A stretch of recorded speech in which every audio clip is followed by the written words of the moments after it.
Hello and welcome to Views on News. I am Jawad Tihami. Mr. Recep Tayyip Erdogan has been re-elected and sworn in as the president of Turkey for a historic third term, and many world leaders attended the inauguration ceremony, including Pakistan's Prime Minister Shehbaz Sharif. Also, he felicitated the Turkish president on his re-election as the president of Turkey, and also on the behalf of the government and the people of Pakistan. Now, President Erdogan thanked the Prime Minister for the warm greetings and also reciprocated the warm sentiments. Earlier, the Foreign Office had said regarding this particular visit by Prime Minister Shehbaz Sharif to Ankara, let me quote, Prime Minister's visit is a reaffirmation of the deep-rooted fraternal ties between Pakistan and Turkey.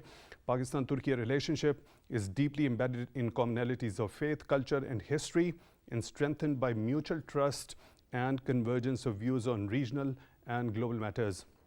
Unquote. Now, Prime Minister Shehbaz Sharif also, during his two-day tour to Turkey, had meetings with the leaders of the various business groups in Turkey, and also highlighted the potential of investment in Pakistani market, also saying that Pakistan will ensure the facilitation and the conducive business environment for the Turkish investors. He also said, let me quote, exciting opportunities have emerged for bilateral collaboration, especially after historic trade in goods agreement became operational on May the 31st, unquote. In today's program, we'll be taking an understanding of the various dimensions of Pakistan-Turkey's bilateral relationship.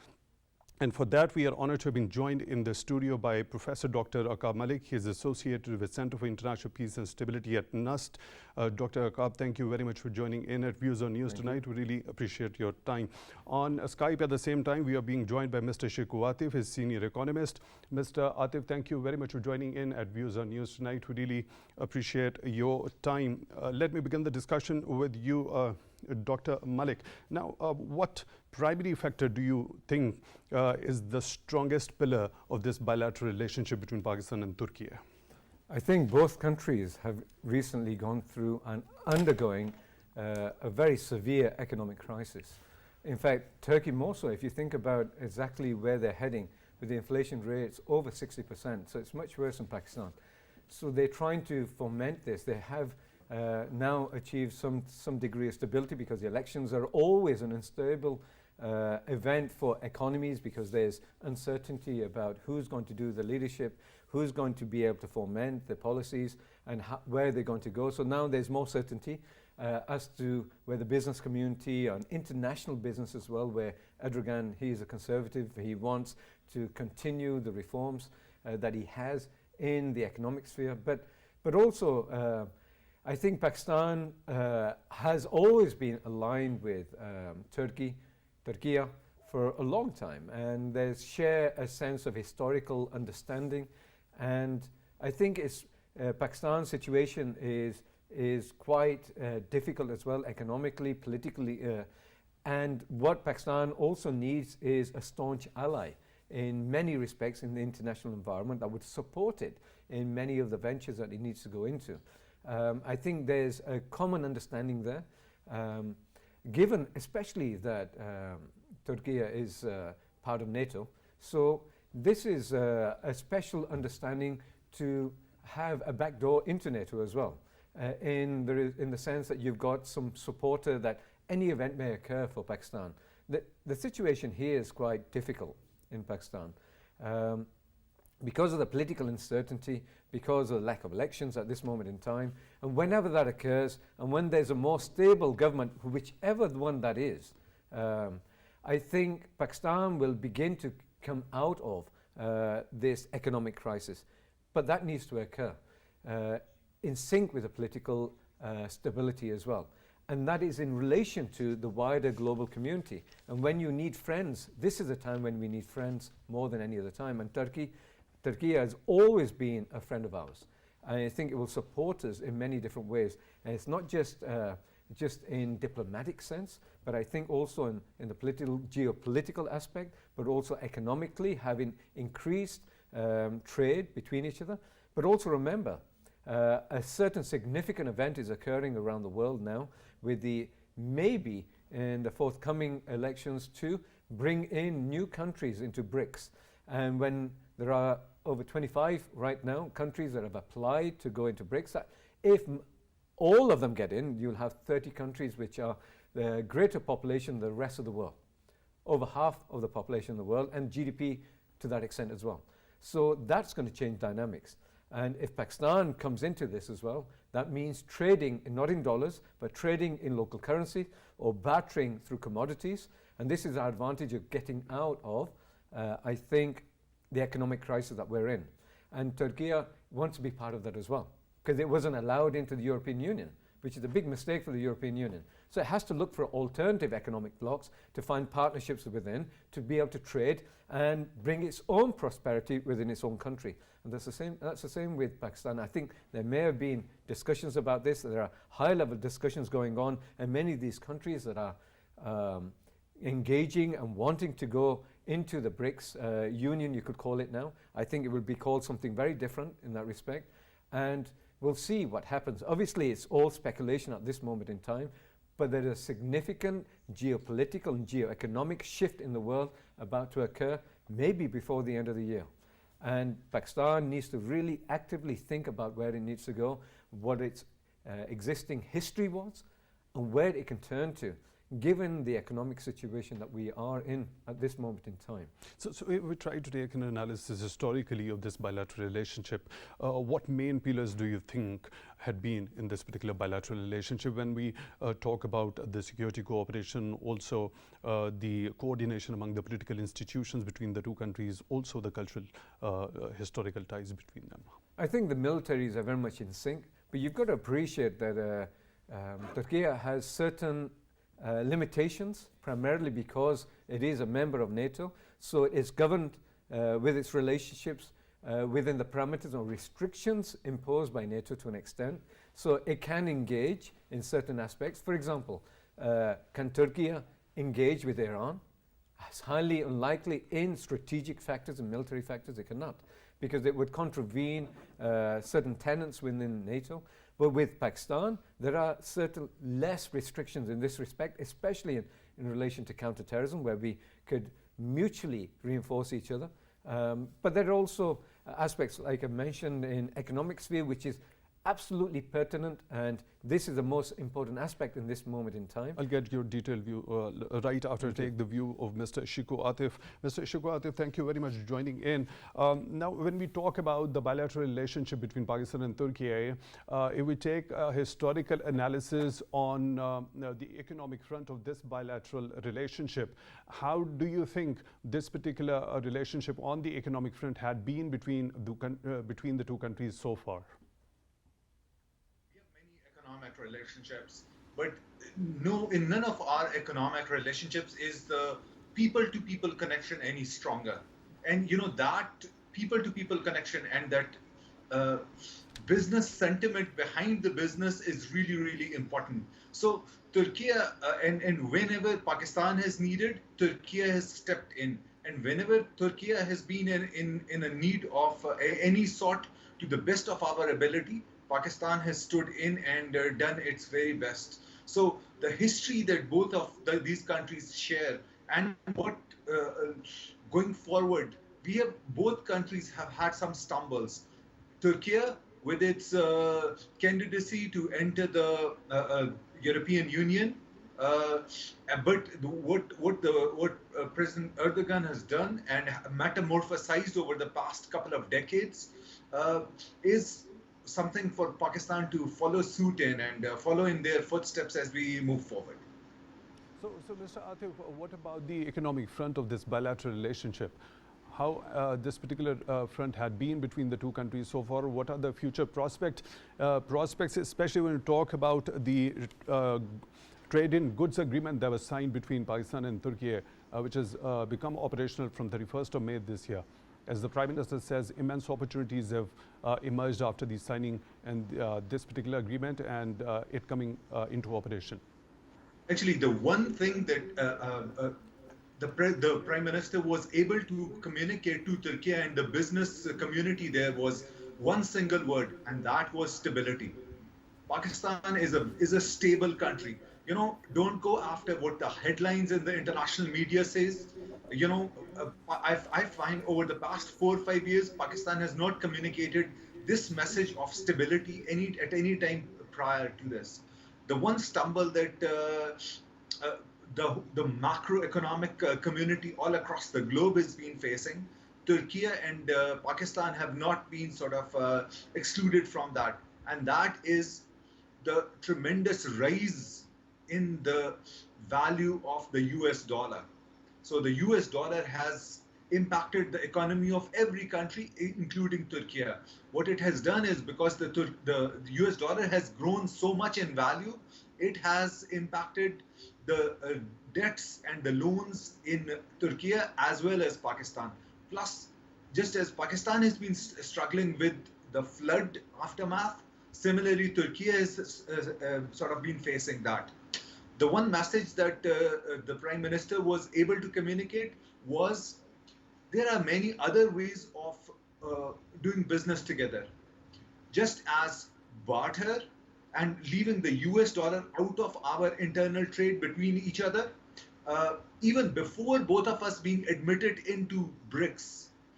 Now, what the example that Pakistan has established, setting up the Balochistan Sistan agreement with Iran of doing barter between our two nations. That is a tremendous example for Pakistan to and Turkey to sort of emulate going forward. And with our relationships, I know that in many cases, if in the economic terms, the needs of Turkey and the needs of Pakistan differ a little bit. So a few important things that happened in this visit of Prime Minister to Turkey was his meetings on the sidelines with other heads of state who were there just to wish the president the very best in the term that he's just won. And that includes the president of Azerbaijan, his tremendous meetings with the business community in Turkey, and our offer for Turkey to invest not only as a bilateral partner, but as a brother investing in our assets and being a shareholder in our own community. So I find, while it is all economics and numbers, but it really stems from our brother to brother relationship with Turkey and the people to people relationship with Turkey. So, Mr. Atif, this particular trade in goods agreement, what does this particular agreement between Pakistan and Turkey signify, and what sort of an impetus in order to enhance the trade volume between the two countries it would play in the future? So a couple of primary things that are sort of related to this are sort of Pakistan is supplying wheat worth about $100 million, and a couple of things that we are getting in respect in back are energy and iron ore. So these are the sort of basics of this. But as we move forward, there'll be other goods and other services that we'll be able to trade with each other. So what about the textile sector? Pakistan's exports in textiles to Turkey.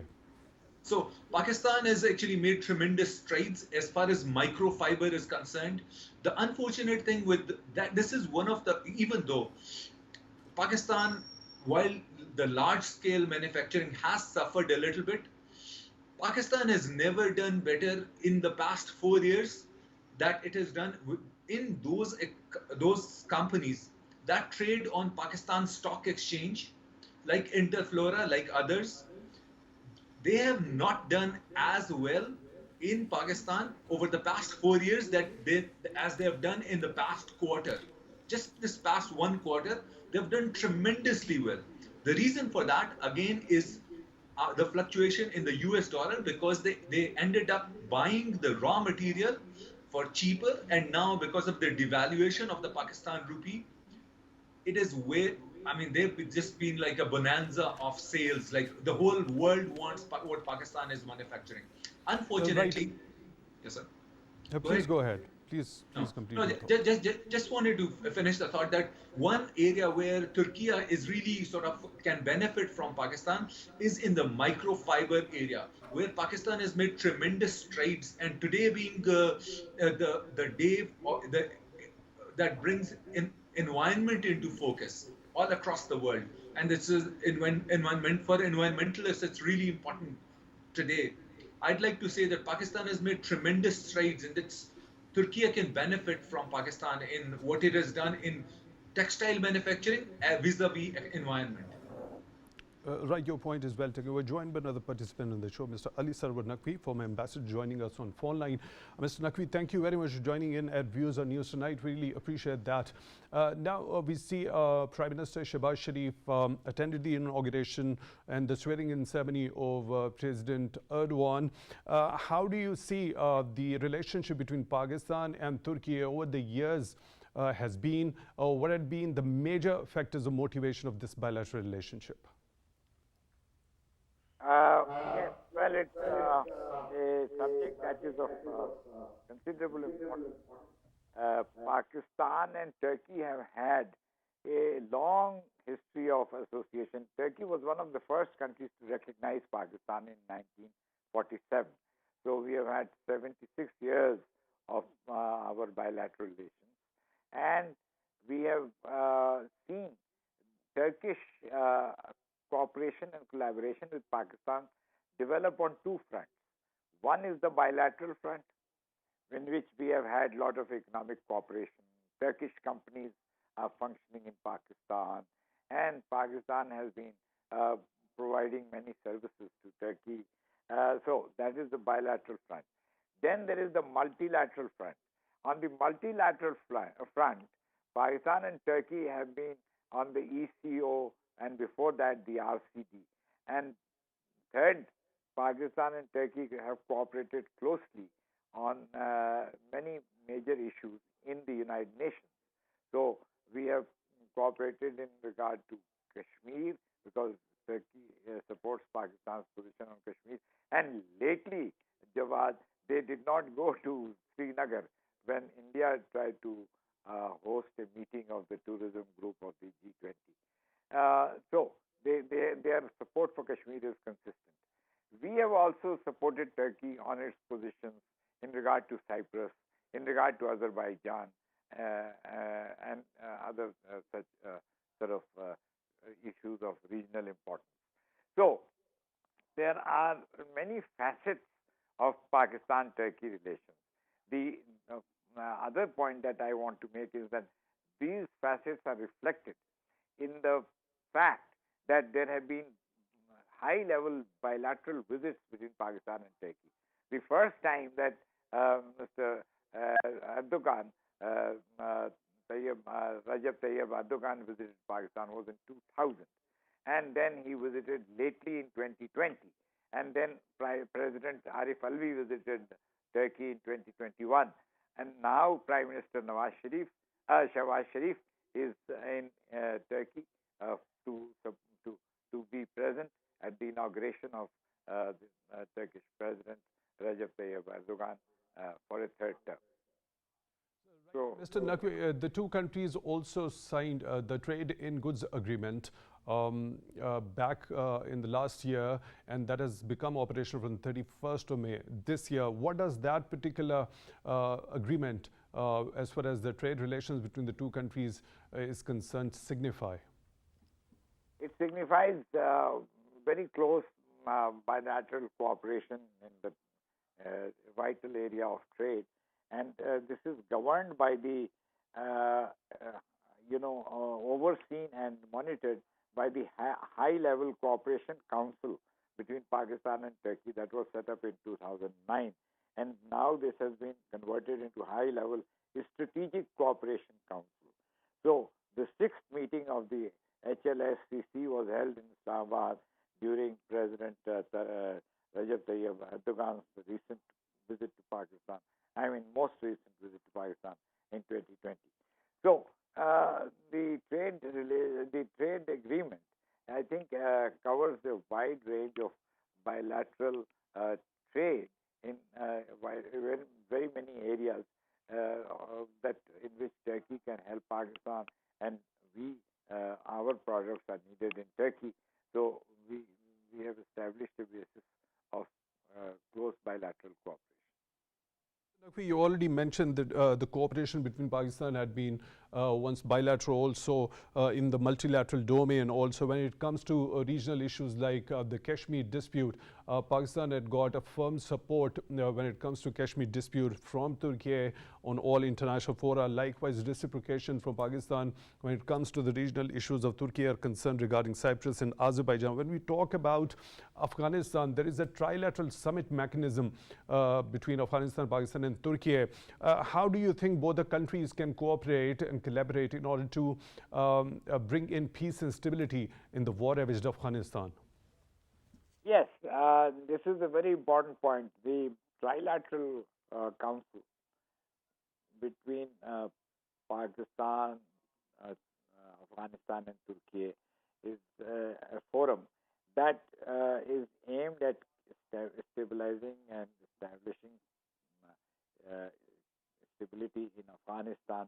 The Afghan government, after it took over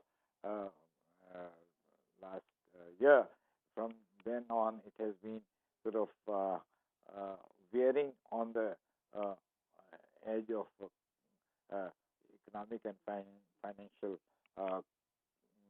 collapse. And I think Turkey has played a very vital role in helping with humanitarian aid and in also helping Afghan trade and bilateral cooperation. So the trilateral forum is actually aimed at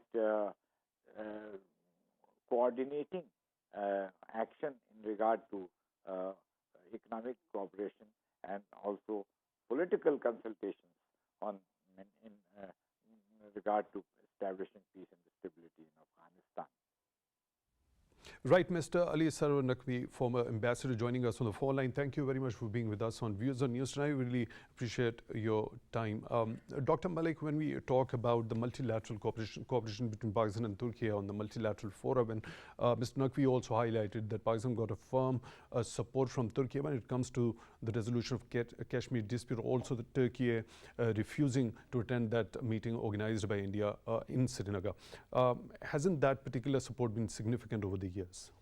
I think, like I mentioned earlier on, that Pakistan and Turkey have had significant relationship, a brotherly relationship, as mentioned by the previous speakers as well.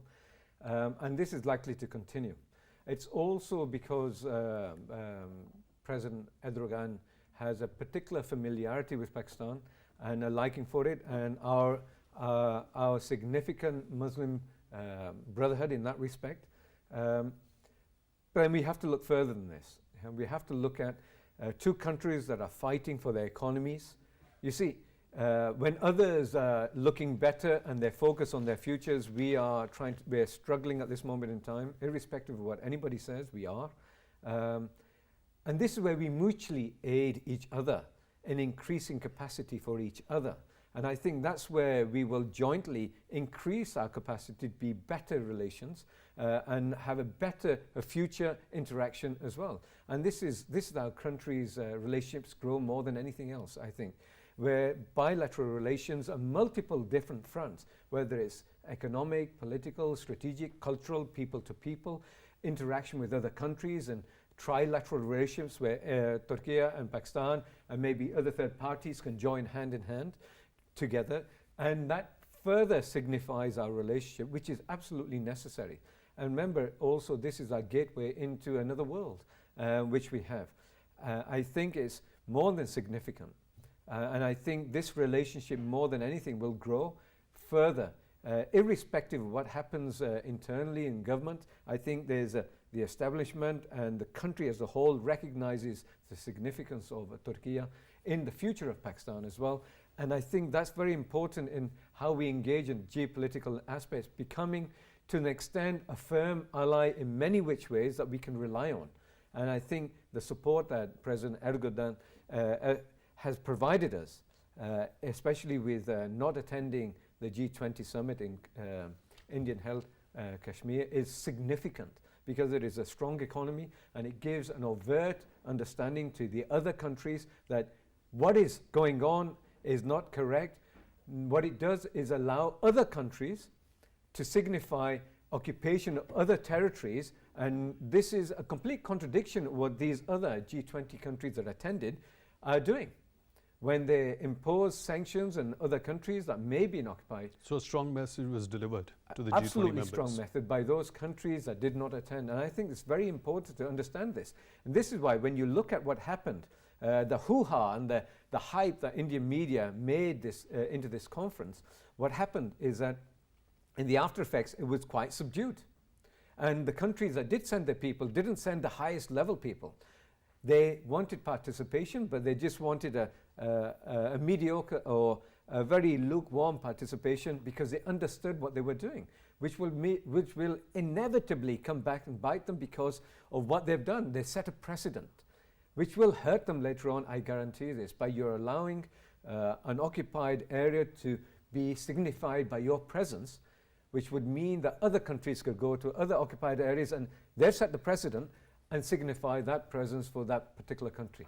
And so what's happened, international relations will change as a result. So they sent a lukewarm response, but the fact of the matter is, if they didn't send anybody, that would be the collapse of the G20 completely. So we have to recognize that as well. And this was India playing its cards. It thinks successfully, but there's been a mute response in this respect. So what about bringing peace and stability when it comes to the war-ravaged Afghanistan? Historically, when we talk specifically about the trilateral summit between Pakistan, Afghanistan and Turkey, how the two countries have been able to meet that particular goal of bringing peace and prosperity and stability in Afghanistan, and what future prospect of this trilateral summit between these three countries do you think does have for future? Let's go back a little bit, 2 years virtually, in 21, August 15th, when Taliban took over and made it the Islamic Emirate of Afghanistan. People fail to realize, completely fail to realize, that that was the end of a 43-year war. And that peace and stability is slowly creeping in. The level of violence that occurred and has occurred since then is absolutely diminished. There are attacks by ISIS and ISIS-related groups, meaning Islamic State Khorasan and their related affiliated groups, like the Uzbek Islam Movement of Uzbekistan and other affiliated groups, but they're not as significant as they were. And Taliban has been gaining control of the country. Now, there are caveats to this. There are massive necessities for the existing current government of Afghanistan to look at the wider international community and to accept that there are certain norms in the international community that must follow to be accepted. See, having peaceful relations with Afghanistan between Pakistan and Turkey are one thing, but Afghanistan also needs the rest of the world. And this is where Turkey on one side and Pakistan on the other must, I believe, establish links and influence on Afghanistan and the current government to indicate that they must take away those restrictions on women. This is an absolute fundamental issue that the rest of the world wants. And I think even now, when we look at Afghanistan's government and we look at the Interior Minister, Haqqani, he is absolutely in favor of removing restrictions, but he has a very hawkish opposition to him. But we've also got to remember that 20 years of fighting, and in order to fight for 20 years, the Taliban have had to absolutely, against a superpower, be absolutely focused. So to get rid of that focus and that blind trust in the way they think, and actually try to build upon that is very difficult. It's going to take time, I believe. Dr. Malik, what I understand is that Pakistan and Turkey should join hands in order to urge the Afghan authorities, especially when it comes to removing that very ban on girls' education and the women employment also. Am I correct? Absolutely. There is no choice but to do this. That is the point to start with. But you've got to appreciate that Turkey is largely a secular country also. And one of the fundamental aspects of Turkey is the fundamental rights for women to engage in all aspects of economic and educational activities in par and on the same basis as men. And same is true in Pakistan. So we uphold this as a fundamental right for all women around the world and in Afghanistan. Right, Mr. Shikwat, when we talk about this trade in goods agreement between Pakistan and Turkey, now according to this particular mechanism, around 261 tariff lines of Pakistani origin are going to get that market access to Turkey, and likewise 130 tariff lines of Turkey to Pakistani markets. Now, specifically when we talk about the Pakistani authorities' desire to enhance exports, what sort of an impact this particular agreement is going to have on that front when there is a preferential access for Pakistani products in the Turkey's market? So, excellent question. If you allow me, I just want to touch a little bit upon something really pertinent that you were just speaking about, and that is one area where I think Pakistan can follow in the footsteps of Turkey is while the president and Turkey took an amazing principled stand against India just recently in the G20 summit, their approach to negotiating with terrorism has been unfettered, and no one in Turkey, and the president's stance has been, you cannot be a terrorist and come to the negotiating table. So I think there is something for Pakistan to learn from there. And while the brand of Turkey is a secular Islamic country, and the brand of no judgment and acceptability that they promote is unparalleled all across the world. And we believe the same for rights of women, rights for all, but there is that no acceptance of terrorism and no acceptance of bullying your way to the negotiating table. So that is one very important area where we can learn from Turkey. Coming back to your question, I think this opening up of the markets, just because we are the fifth largest economy in the world, as far as the demographics and the size of the population is concerned, just because over 50% of our population is young people, I think Turkey really stands to benefit from this access to Pakistan. And after the one thing that has benefited without a shadow of doubt since the coming of, since the past 1 year, verifiably, is CPEC is back. And just as Pakistan tremendously benefits from CPEC, Turkey does as well. So with what CPEC allows Turkey to do is gain tremendous access to the Pakistani market and beyond. So in this gauge, I think Turkey, we are very glad to say and very proud to say, benefits a lot more from the access to the Pakistani markets than Pakistan does from access to Turkey. However, one last thing I would say as far as exports are concerned, I think while Turkey is not officially a part of the European Union, I think us getting the G plus access to Europe, Turkey had a major role to play in that, and had a major impact in Pakistan getting the G plus access to the European markets as far as our exports are concerned.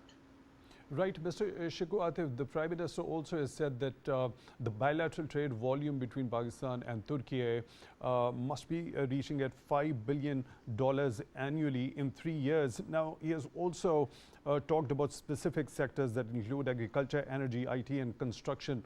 There has been keenness that has been expressed by the Turkish companies also regarding these sectors. Do you think this particular milestone of $5 billion annual bilateral trade between Pakistan and Turkey after the signing of this particular agreement can be reached within this stipulated time period, that estimated time period of 3 years? I am absolutely certain that it can. And this is so heartwarming, I cannot tell you. You know, even our Muslim countries, even our brothers, sometimes fall to their knees when they are faced with a large market like India. But the wonderful thing with Turkey is they have stood their ground. They have stood their principle. So, to your point, however, there is only one thing that can get us to the goal, to the challenging, yet very achievable goal that the Prime Minister has said. And that one area which will take Pakistan and Turkey, both of us together, to that goal is if we don't master the area and if we don't start our access into exporting technology to each other, if we don't master new areas like artificial intelligence, like blockchain, unfortunately, I don't see a chance of us sticking with the old model of exports and getting there, especially with the price of the dollar where it is right now, because Pakistan's exports and Turkey's exports both might be impacted by the value of the US dollar. So IT and information technology, if Turkey and Pakistan both have a solid strategy to get into that, absolutely, this target is very, very achievable.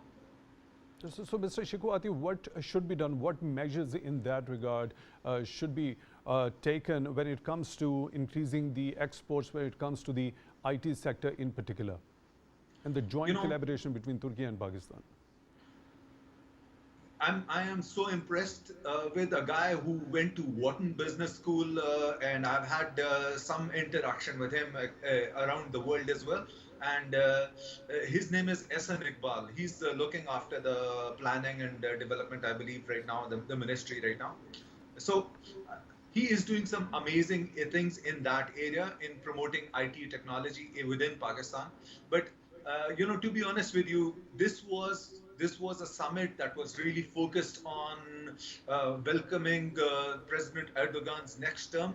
But I really believe that just focused on IT interaction and IT technology, what I propose is that there should be a summit, especially for this, between Pakistan and Turkey, where a solid strategy of joint exports to the European markets is ushered in, and there is a solid strategy on what does the world need right now. Because if both these countries, if we get back and we are not on the front line of artificial intelligence, it will be a little bit like being in the year 2005 without internet connections. So the difference that was in 1990, etc., when internet came, and if Pakistan was 15 years behind it, or Turkey was 15 years behind it, would have a tremendous impact. So the two words, if I can emphasize, their strategy should be focused on only two things, and that is artificial intelligence.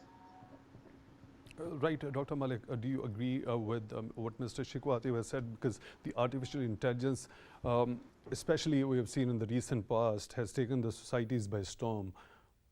What's your understanding of increasing that bilateral cooperation between Pakistan and Turkey?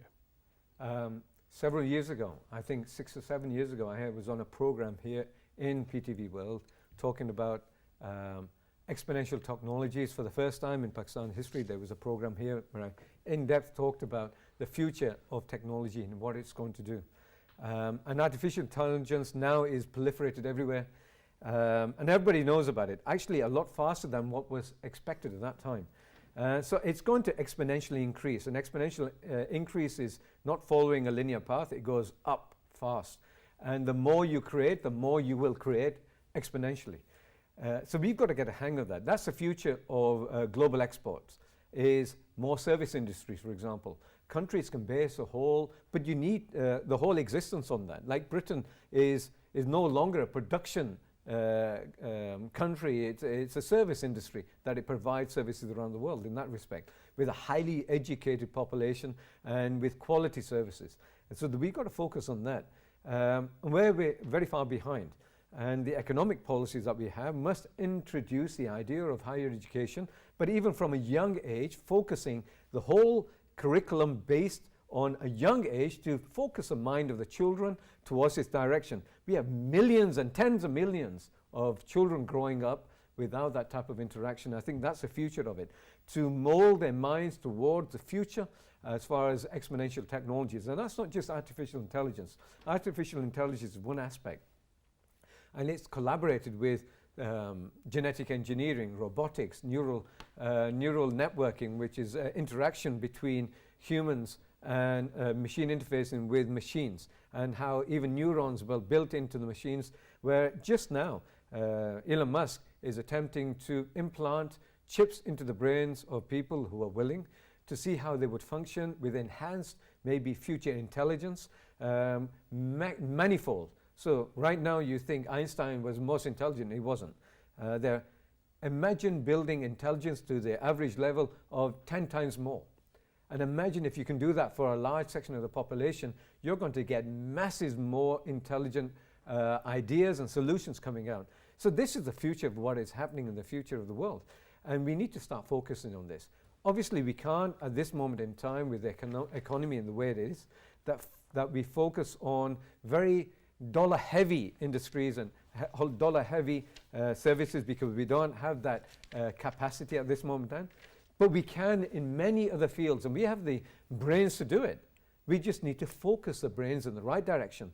And I know I shouldn't label, but NUST is a front runner in artificial intelligence in this country, with a technology park, the only technology park in the country. So, I mean, we are pushing forward in this respect, and other universities and other industries can come in and join hands in that respect and have a coordinated approach with the government. And this is what you require. You do need a summit, and I think the previous speaker was spot on in this respect. We need a summit with the leaders of the industries and recognize what the pertinent cases will be, or pertinent issues will be in the next 10 years, and it is artificial intelligence, but that also includes multiple aspects of exponential technologies, including longevity research in medicine,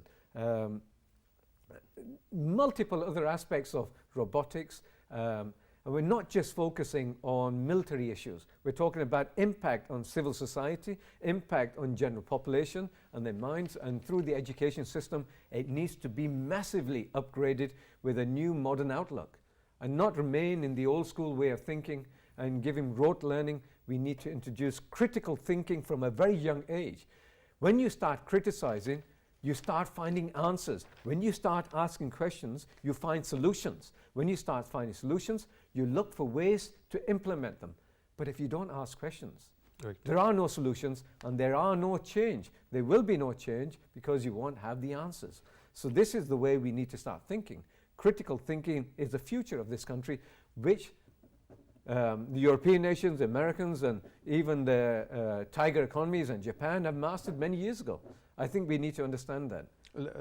Your point is well taken. Mr. Shaukat, one last very quick comment. Of course, you have highlighted the future prospect and the potential when it comes to the artificial intelligence and the collaboration between Pakistan and Turkey. Of course, the two countries have to collaborate also when it comes to the export and imports of the conventional goods and products. Now, Prime Minister is also, while he met with the business groups over there in Turkey, ensured for facilitation and the conducive business environment. What more needs to be done on this front when it comes to Pakistani authorities facilitating the Turkish investors for the foreign direct investment from that country? For sure. So the tremendous trust that we've had in the past as well, but unfortunately, the one thing that we keep doing to ourselves is, axing our own foot is, so there are 10 countries that have a worse current account deficit than Pakistan. But no one in those countries, none of these half knowledgeable, like sort of semi-knowledgeable people go on television and keep saying, the country is going to default tomorrow, the country is going to default tomorrow. Now, economic sentiment is a very real thing. So as stability comes to Pakistan and as we move away from these naysayers and these doomsday announcers, stability will come to Pakistan. And as stability comes, the confidence of Turkey and our brothers will, so lots of people, all the Muslim countries, especially in many other countries, non-Muslim as well, especially China, have a lot of love for Pakistan. The only thing Indeed, is, indeed. Your point is well taken, Mr. Shiku Atif. I beg your pardon for the interjection. Unfortunately, we're short of time. Senior economist joining us on Skype. We really appreciate your time for being with us on Views on News tonight. We really Professor Dr. Auqaab Malik joining us in the studio, associated with the Center for International Peace and Stability at NUST. Dr. Malik, thank you very much for your time also for being with us on Views on News tonight. We really appreciate that. With that, we come to the end of today's episode. Till the next one, take good care of yourselves and thank you for watching.